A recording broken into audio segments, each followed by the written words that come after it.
Hey everyone, I'm Gaming. Welcome back to my channel and welcome to Monster Analysis. Up for analysis today is the Keeper. This monster has been known as the Keeper ever since the first masters put him in charge of all their books. He lives to defend the library and all the precious wisdom held inside it. If anyone knows the history of monster legends, it's the Keeper. So here we have all the different designs of the Keeper from childhood, teenage years, and adulthood. In my opinion, this monster is one of the better designs in the whole entire game. And as of the time recording this video, there are a total of 32 legendary magic monsters, so I'm going to be comparing the Keeper to the remaining 31 legendary monsters. Starting things off with power, the Keeper has a power of 3278, which actually puts him in 13th place along with monsters like Toymaster and Pixeline.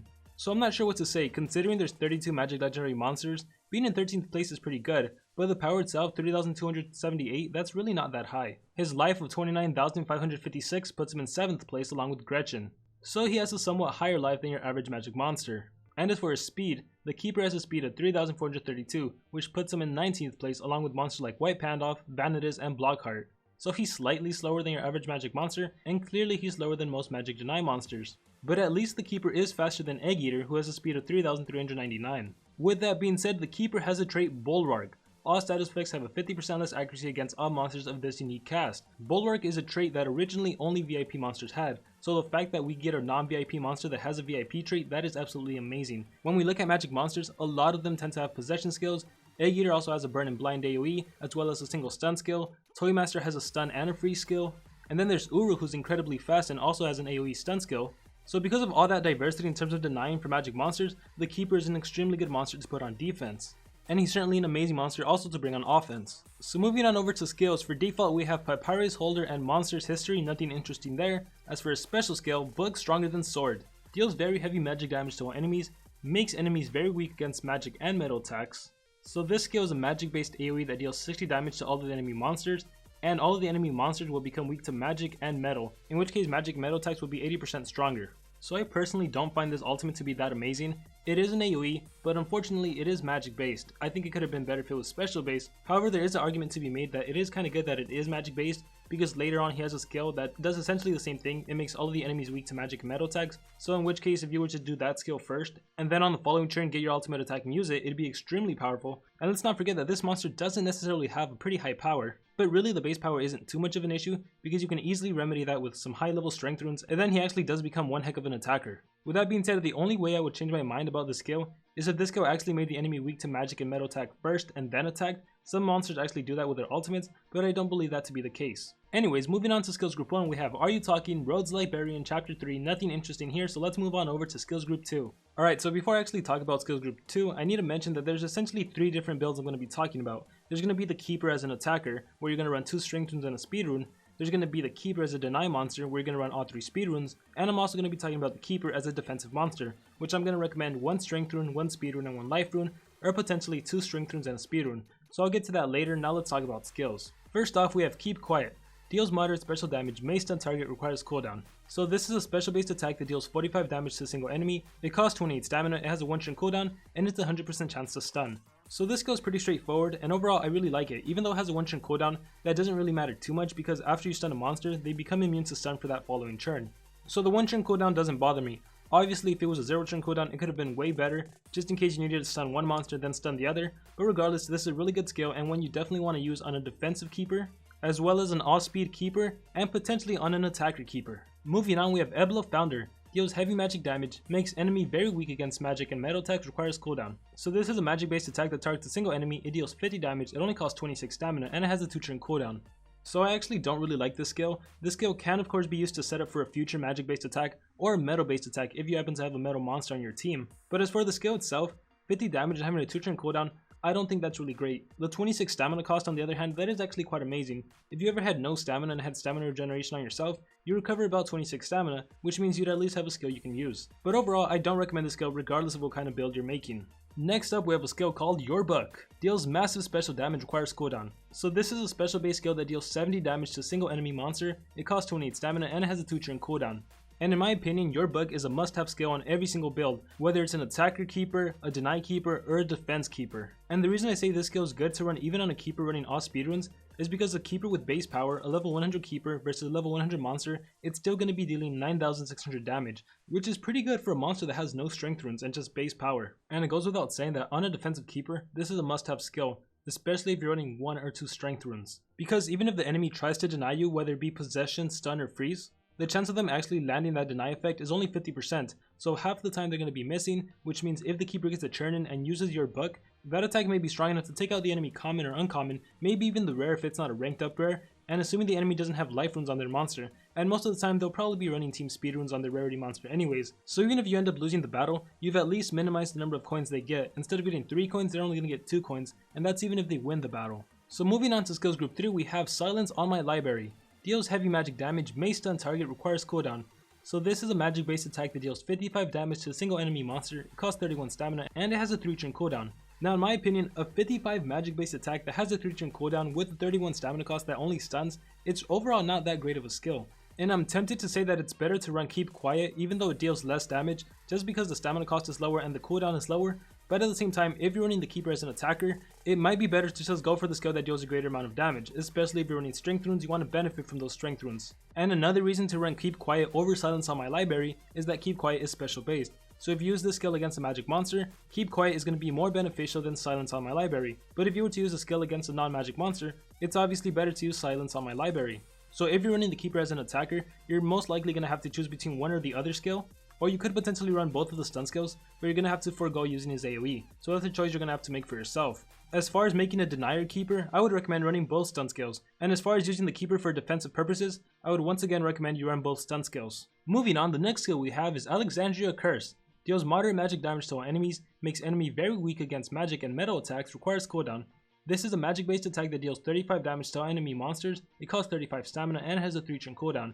And like the ultimate, this skill makes all of the enemies weak to magic and metal attacks for 2 turns, which means that magic and metal attacks will be 80% stronger.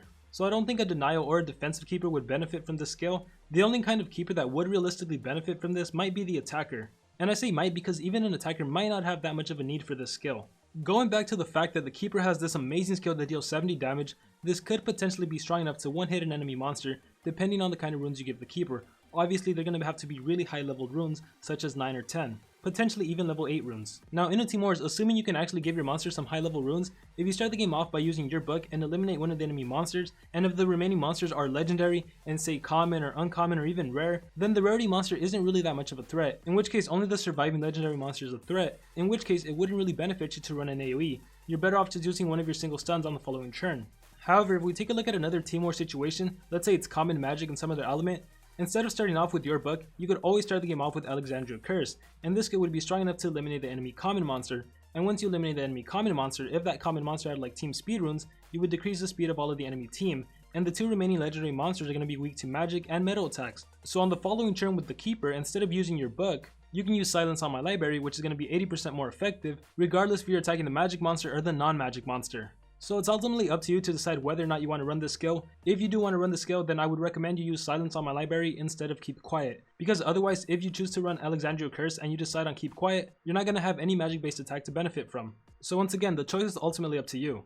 And moving on to the last and final skill, Knowledge is Power. All allies will reflect all enemy attacks, requires cooldown. So this skill is actually a team skill, it only costs 26 stamina, which is extremely low, it has a 4 turn cooldown, which is pretty high, but the reason it has a 4 turn cooldown is because all of your allies get mirror for 2 turns. And it's ultimately because of this skill that allows you to use Keeper as a deny monster, and as an added benefit he does have the extra stun skills, and he does have a trait that he can't be immobilized 50% of the time. But anyways, this is an absolutely amazing skill. But first, let me start off by talking about the obvious disadvantage with this skill. The biggest disadvantage you have with this skill is that your monsters still take damage. So for example, in a magic, common, and some other element war, your magic monster is still going to take a pretty big hit, and from a legendary monster. However, you can pretty much remedy that just by bringing a common that's ranked up to rank 5, which means it can go up to level 70, and give that monster some life runes, and it can definitely help you out to bring a common monster that's the exact same element as the enemy's main deny monster. So for example, if you're in a magic fire common war, most likely the enemy is going to have an egg eater on defense. Well, thankfully the keeper has a faster base speed than egg eater. So assuming both of you have the same level runes, your keeper would go before the enemy egg eater.